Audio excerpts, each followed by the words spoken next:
C'est une question qu'on se posait pendant notre processus de recherche en voyant tous les projets que tu avais.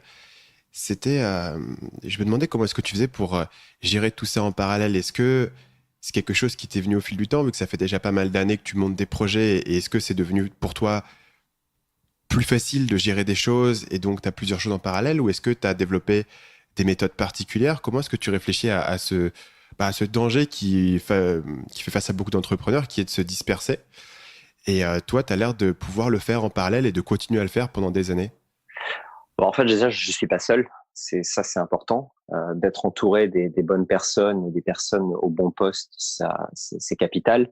Parce que bien entendu, je vais pas pouvoir tout gérer tout seul et tout manager. C'est impossible. Donc, je travaille beaucoup, hein, ça c'est sûr. Mais j'ai des projets sur lesquels je travaille plus que d'autres, notamment Beta Série et 5 euros, qui sont vraiment ce qui m'occupe au quotidien, presque 7 jours sur 7. Après, j'ai des spécialités aussi.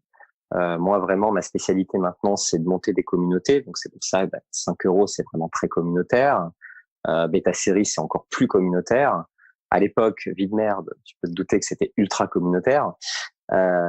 Et AdBack, donc le projet sur les adblocking, c'est vrai que maintenant, c'est géré surtout par Antoine Ferrier. Moi, je suis ça de loin et j'apporte mon expertise, surtout lorsqu'il me le demande, un petit peu comme un investisseur, si tu veux. Donc, j'ai des niveaux d'intégration dans les projets qui sont différents en fonction aussi du temps que j'ai. Hmm.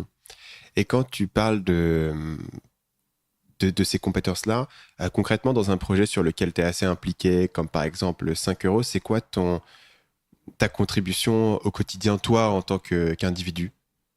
C'est vraiment on va dire, d'apporter le, la motivation à l'équipe, d'être là pour donner l'idée, en fait, les choses, les grandes lignes, d'apporter les lignes directrices. Voilà, c'est ce que je cherchais comme terme.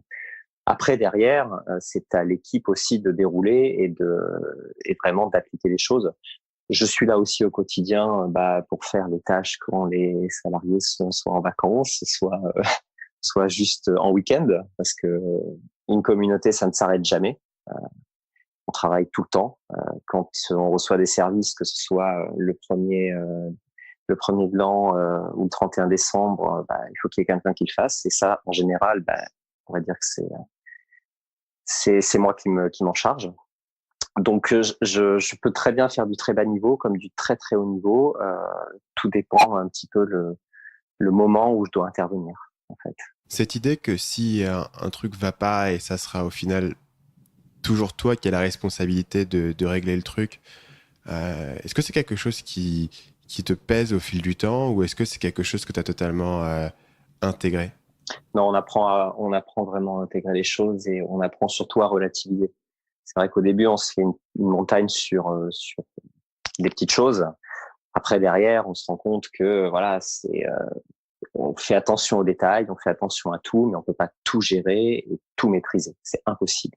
Dans la création d'une société, et surtout quand on en a plusieurs, toi aussi, même peut-être dans tes podcasts, tu voudrais tout maîtriser de A à Z, mais tu te rends bien compte que c'est pas possible.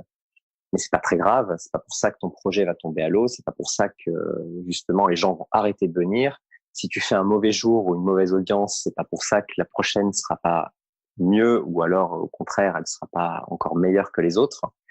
Donc il faut surtout avoir foi en ton projet, foi en ce que tu fais, foi en tes bases. Ça c'est le plus important. C'est-à-dire que au lancement de ton projet, tu as édicté certaines bases sur lesquelles il ne faut jamais et toujours être, on va dire, très précis, avec une ligne directrice. Et cette ligne directrice-là, il faut la tenir. Si après, il y a des petits couacs, c'est pas très grave. On apprend à relativiser, mais on se rend compte que si notre ligne directrice est bonne, derrière, ça finit toujours par réussir. Est-ce que tu dirais que un des rôles principaux que toi tu vas jouer dans une organisation comme ça, c'est justement de maintenir cette ligne directrice ou cette vision, cette mission? Bien sûr, c'est un petit peu le but, c'est un petit peu le but d'un chef d'entreprise, c'est-à-dire qu'on est là pour recadrer les choses. On a des gens après derrière de qualité qui sont là pour les appliquer et aussi pour donner des idées et nourrir finalement le chef d'entreprise. Hein. On n'est pas tout seul. Les équipes derrière sont capitales et sans elles, bien entendu, il ne pourrait rien se passer. Donc oui, on est là pour apporter l'idée, on est là pour apporter la vision, mais ça fait pas tout, bien entendu. Et si bien entendu le chef d'entreprise a une mauvaise vision, et c'est souvent le cas Hmm. d'ailleurs dans les projets, hein, souvent on m'a dit ah mais cette idée-là je l'ai eue, j'ai essayé, ça a pas marché, toi ça marchera pas, c'est pas possible. Non, c'est pas forcément l'idée qui est importante, c'est l'exécution qui est surtout capitale. C'est surtout ça.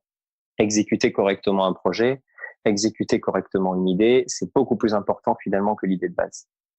Tu avais parlé tout à l'heure que au départ, on a tendance à se faire une montagne de petites choses et qu'il faut apprendre à se recentrer sur ses bases. Est-ce qu'il y a un exemple qui te vient en tête d'une fois où justement il y avait une petite erreur, un petit couac comme ça, et dans ta tête, ça a pris des proportions monumentales qui, de ton point de vue aujourd'hui, n'auraient pas dû être le cas? Ah, c'est difficile à dire, hein. Disons que surtout ce qu'on peut faire à certains moments, c'est se laisser dépasser par certaines choses qui n'ont pas forcément d'intérêt. Par exemple, dans un projet, ce que tu peux souvent faire, hein, c'est-à-dire donner de l'importance à une fonctionnalité et qui finalement n'est pas si capitale que ça. Et tu vas peut-être y passer 1 mois, 2 mois, 3 mois, et tu vas t'enfoncer là-dedans. Et justement parce que tu veux la sortir, tu l'as commencé, donc il faut la finir. Et si à un moment on n'est pas là et on ne dit pas stop, on arrête, on va peut-être encore y passer 3 mois, on va se démobiliser parce que finalement pour les équipes aussi sortir quelque chose, enfin ne pas sortir quelque chose justement, ne pas avancer, c'est démobilisant pour eux. Et donc finalement à certains moments il faut se dire non alors là stop, on arrête. Oui, il y a des choses qui me viennent en tête hein, là-dessus. Hein. Enfin, pas d'exemple précis, mais je veux dire des fonctionnalités qu'on a voulu mettre en place, que ce soit sur Beta Série, sur 5 €, et on voyait que on patine, on n'avance pas. Et à ce moment-là, c'est aussi notre rôle de dire non, là, on arrête, on pose tout, on a perdu 2 mois, c'est pas grave, on fait autre chose et on se recentre sur le plus important, qui est de dire qu'est-ce que le projet a besoin aujourd'hui pour avancer. Et là, en général, ça permet à tout le monde de se remobiliser. Salut, c'est Stan, j'espère que vous avez apprécié cet extrait du podcast Marketing Mania. Bien sûr, vous pouvez retrouver l'ensemble des épisodes du podcast, y compris les instructions sur comment vous abonner sur l'application Apple Podcast ou sur votre téléphone Android en vous rendant sur mon site à l'adresse marketingmania.fr/podcast. Je vous ai mis le lien dans la description de cette vidéo.